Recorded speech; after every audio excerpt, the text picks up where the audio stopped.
It's been a while, but I'm back with another developer update. Today I'll be talking about the weapon that you'll wield in the world.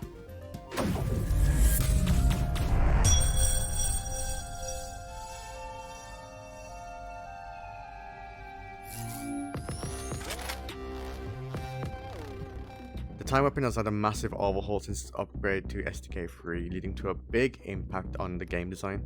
The biggest change is the energy system. It's no longer infinite. If you hold the bullet trigger down for too long, you'll run out of energy. This will cancel the slow effect on the world and gives you a cooldown visible on the weapon itself. A lot of work has gone into design and setup of the system, taking into account potential issues like spamming bullet time on and off repeatedly in order to prevent the bar from draining. For that specific example, bullet time has a fixed energy cost on activation in addition to draining it while it's in use. So spamming it will consume large chunks of the energy bar. These changes alone meant that the old level design had to be scrapped and changed entirely, since it was designed around bullet time being activated all the time. Now I need to design every arena you fight in to provide some sort of cover for the player when you run out of time and energy. I had to rethink environmental hazards as well to make sure that they were beatable within the energy limits that you had. So I couldn't make an environmental hazard that takes like 50 seconds to get past in slow-mo. Enemies had to be remade as well, with the energy and cooldown systems in mind too, so I had to do a lot of balancing around that. The energy system also allowed me to add a new feature I always wanted to have in the original, which was an upgrade system. It didn't make much sense for the old build since the player was already overpowered with infinite bullet time, but with the new system I could finally give players meaningful bonuses.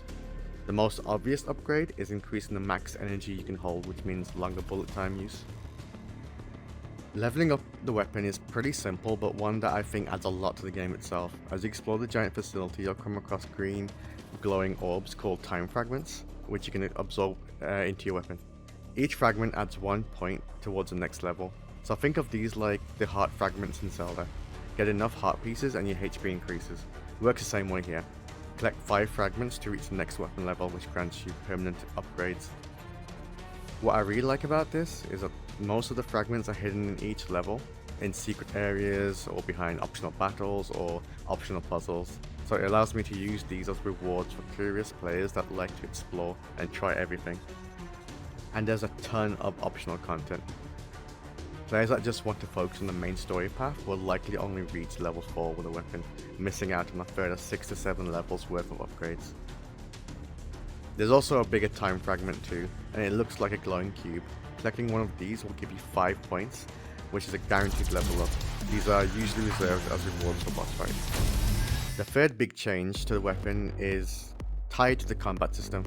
When attacking enemies, the weapon will trigger a combo timer, displayed just above the energy bar. Striking another enemy will trigger the combo and restart the timer for the next hit. Each successful combo hit gives you some time energy back, so in theory, you could achieve infinite bullet time during a battle by chaining a lot of enemy hits together. This is something I expect speedrunners will have fun with when it comes to figuring out optimal paths. The combo system also gets upgrades from weapon level ups as well, such as increasing the amount of energy rewarded to increasing the timer you have to land for the next hit.